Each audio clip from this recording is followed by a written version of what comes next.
Comment tout le temps avoir la pêche quand on est coach ou thérapeute? Beaucoup de personnes me posent cette question. Comment faire pour toujours avoir de l'énergie? Comment faire pour ne jamais avoir de baisse de morale? Comment faire pour gérer les hauts et les bas? Comment faire pour stabiliser mes émotions et faire en sorte que je sois toujours bien en mode action, que je crée les choses et que je sorte de la procrastination que je peux avoir parfois. Comment faire pour sortir de ça? Comment faire pour tout le temps gérer ses émotions et tout le temps avoir la patate? Je t'explique tout cela juste après le jingle.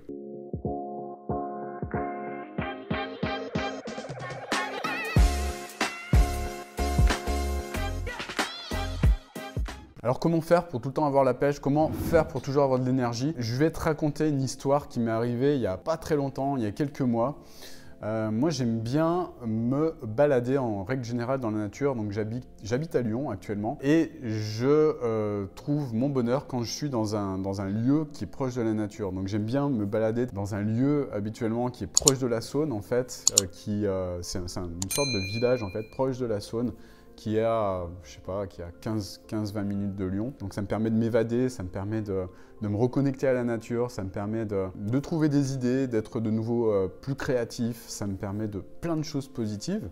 Donc j'adore cet endroit, donc je fais toujours une petite balade de 1h, 1h30, un truc comme ça. Et depuis pas mal de temps, je passe dans cette balade à côté d'un cimetière. Et à chaque fois, je suis un petit peu étonné de voir des pierres tombales qui sont assez majestueuses en fait. À chaque fois, j'ai mon œil qui est attiré par des sortes de monuments dans ce cimetière. Et la dernière fois que j'y suis allé, en fait, j'ai été attiré en fait par tout un lot de tombes qui sortaient justement du lot. En fait. Donc je suis rentré dans ce cimetière et je me suis demandé mais qu'est-ce que c'est que ces trucs-là en fait? Qu'est-ce que c'est que ces espèces de monuments de dingue érigés pour qui? Pourquoi? Enfin, j'étais vraiment en mode, je me questionne par rapport à tout ça. Donc je rentre dans le cimetière et là, je suis face à une sorte d'énorme pierre tombale qui fait plusieurs mètres de haut.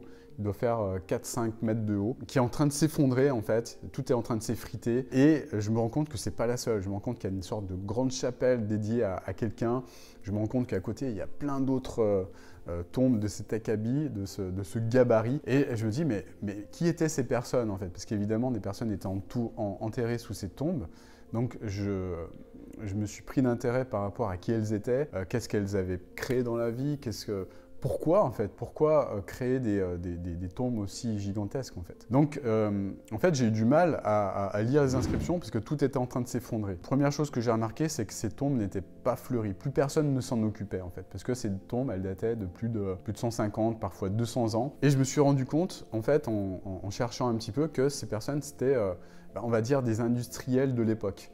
Des industriels du début de, je ne sais plus quel siècle, enfin il y a 200 ans, et qui avaient construit ces tombes justement parce qu'ils avaient sans doute un statut social, parce que sans doute ils voulaient laisser, je sais pas, en fait je suis pas dans leur tête à ces personnes-là, mais en tout cas, ce dont je me suis rendu compte, c'est que 200 ans après, le constat c'est que plus personne ne mettait quoi que ce soit sur cette tombe est en train de s'effondrer, et ça m'a fait un choc en fait. Ça m'a fait un choc parce que je me suis imaginé ces personnes, et je me suis dit que ces personnes qui sans doute étaient très riches à l'époque, ces personnes qui sans doute avaient des maisons de maître en fait sur les bords de Saône, etc. Eh bien, qu'est-ce qui restait d'elles en fait?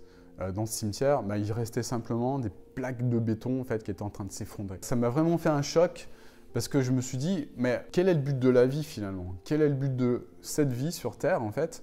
C'est quoi ce but? C'est de finir le plus riche ou la plus riche possible, faire en sorte de finir comme le ou la plus riche du cimetière, ou bien c'est au contraire de laisser quelque chose en héritage sur cette terre. Ça m'a vraiment fait un électrochoc de voir ça. Et voyant ça, je me suis dit, putain, mais en fait, ok, j'ai un business qui marche bien, ok, j'ai une vraie intention de changer les choses, de changer le monde, et ça m'a mis encore plus d'énergie en me disant, putain, mais j'ai pas envie de finir comme ça, j'ai pas envie de finir le dernier jour de ma vie, faire ériger un truc, machin, pour montrer que j'ai eu de l'argent sur cette terre, ce genre de choses. Moi, ce que je veux, c'est simplement avoir une inscription sur ma tombe. Mais peu importe la taille de ma tombe, je m'en fous en fait, j'en ai rien à faire. Moi, ce que je veux, c'est simplement avoir une petite inscription sur cette tombe, une inscription sur laquelle, il serait marqué quelque chose comme « ce gars-là, ce mec, a changé la vie de centaines de milliers de personnes. Moi, ce que je veux, c'est ça. C'est d'être à l'origine d'un grand mouvement et surtout d'être à l'origine d'une transformation. D'être à l'origine d'un mouvement. Moi, ce que je veux par-dessus tout, c'est faire en sorte de révéler tout l'amour qui est en chacun d'entre nous. L'amour, la gratitude qui est en chacun d'entre nous. Pour faire en sorte que les personnes se transforment de l'intérieur et qu'elles contribuent à mettre en place un monde meilleur. C'est ça que je veux. Ok, ça fait peut-être un peu bisounours. Beaucoup de personnes qui vont me dire « Ouais, bisounours, bisounours. » Ouais, ok, je suis un bisounours, c'est super, j'assume, je suis un bisounours. Mais en tout cas, moi, ce que je veux, c'est changer le monde de cette manière-là. C'est-à-dire changer les personnes les unes après les autres. C'est pas en faisant de la politique, c'est pas en faisant des actions coup de poing, gna gna gna, je vais tout casser. C'est pas en faisant la révolution, ce genre de choses. Pour moi, en tout cas, qu'on peut changer le monde. Pour moi, on ne peut changer le monde que en changeant les personnes les unes après les autres, de manière à ce que elles transmettent une sorte de contagion, donc elles contaminent, voilà, j'ai trouvé le mot, elles contaminent d'autres personnes de par leur état d'esprit, de par leur amour, de par leur gratitude. Il n'y a que comme ça qu'on peut changer la face du monde, c'est changer les personnes les unes après les autres. Ça, j'en suis également intimement convaincu. Pour en revenir à cette thématique, le fait d'avoir compris tout ça et surtout le fait d'avoir vu ces tombes, j'ai beaucoup de gratitude pour ces personnes-là en fait. Ça peut paraître un peu délire ce que je vais dire, mais j'ai de la gratitude pour ces personnes que j'ai vues, dont j'ai vu les tombes.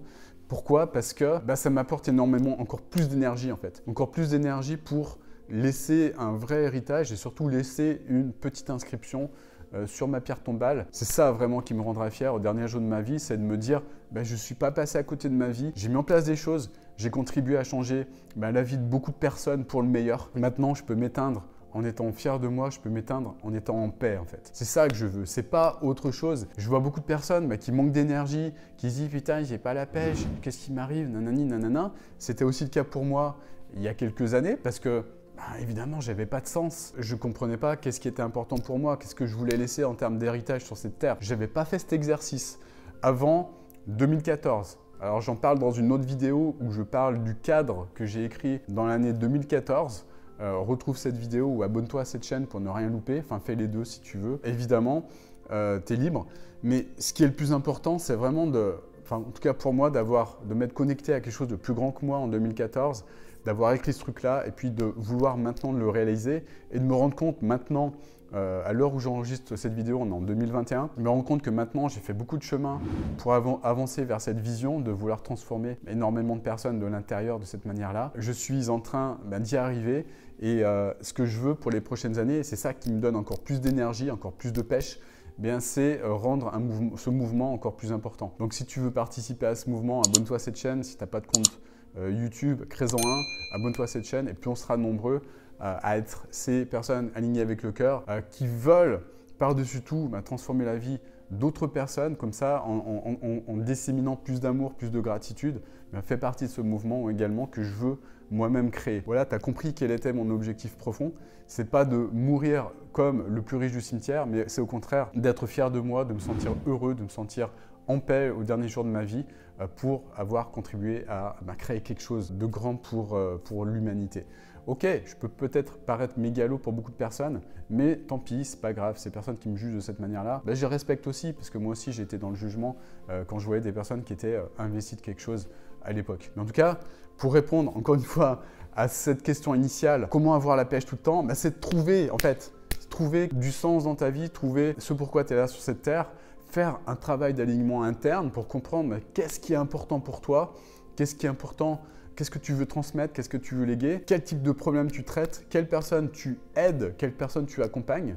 J'explique tout ça si tu veux. J'ai mis en place un défi, donc c'est un défi de 4 jours. Tu passes 4 jours avec moi, inscris-toi, le lien est juste en dessous. Tu passes 4 jours avec moi, je te donne tout en fait, ce que je connais, qui va te permettre de casser ton syndrome de l'imposteur, de passer à l'action surtout si tu as du mal avec ça, mettre en place ce qu'il faut maintenant dans les années 2020 et plus pour mettre en place un grand mouvement. Je t'explique tout ça concrètement dans ce défi, là, dans cette formation de 4 jours. Et surtout, si tu veux être inspiré, avoir de la patate tous les jours, le plus important c'est ça, c'est d'identifier ce que je t'ai dit tout à l'heure. Et puis surtout, ce qui a été game changer pour moi, ce qui m'a vraiment fait changer, c'est de comprendre qu'au dernier jour de ma vie, comment je voulais me sentir au dernier jour de ma vie.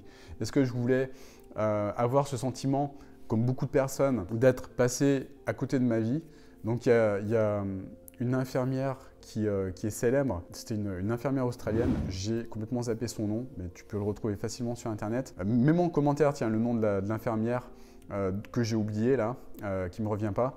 Mais en tout cas, une personne qui a accompagné des personnes, de vieilles personnes en fin de vie justement, et qui s'est amusée, entre guillemets, à faire une petite enquête. Qu'est-ce qui est le plus important pour vous et quel est votre plus grand regret en fin de vie maintenant? Quel est votre plus grand regret? Et la majorité des personnes, ces personnes en fin de vie, ont répondu toutes la même chose. Bien, ce que je regrette, c'est de ne pas avoir voulu réaliser tout ce que je voulais faire quand j'étais jeune, de ne pas avoir pu réaliser mes rêves de jeune, de ne pas avoir pu mettre en place tout ce que je souhaitais et surtout avoir ce sentiment amer d'être passé à côté de ma vie. J'ai posé également moi-même la question à une de mes grand-mères et c'est vrai que elle est partie avec un certain nombre de regrets également. Et j'ai pensé à ça et je me suis dit, ok, je me suis fait cette promesse que jamais je ne me laisserai le choix de passer à côté de ma vie et de tout donner. Je me suis fait cette promesse de tout donner pour aller au bout de mes rêves et je me suis fait cette promesse de tout faire pour réaliser ma vie, de tout faire pour mettre en place ce que j'avais au fond de mon cœur et de tout faire, tout donner pour me sentir heureux et en paix et fier au dernier jour de ma vie. J'ai énormément de gratitude également pour ma grand-mère par rapport à ça, par rapport à ce qu'elle m'a transmis dans ces derniers jours. Et ça m'a vraiment inspiré pour faire en sorte que je réalise quelque chose qui soit en adéquation avec ce que je veux, vraiment aligné avec mon cœur et être en mesure d'inspirer un maximum de personnes vis-à-vis de ça et surtout de changer les mentalités, de changer le monde tout simplement. Voilà. J'espère que cette vidéo t'a plu. Je ne l'ai pas du tout préparé, je pense que tu l'as remarqué. Si c'est le cas, mets un like à cette vidéo, ça m'encouragera pour en faire d'autres de ce type. Et puis, dernière chose, abonne-toi à cette chaîne pour faire partie du mouvement, comme je disais tout à l'heure. Et puis regarde le lien, encore une fois, regarde le lien que je t'ai mis par rapport à ce défi. Donc c'est un défi sur 4 jours qui va sans doute également toi t'aider à te transformer de l'intérieur pour, je l'espère en tout cas, pour que tu puisses faire partie du mouvement et contribuer à changer ce monde. Je te souhaite une magnifique journée, je te dis à très bientôt pour une nouvelle vidéo. Ciao!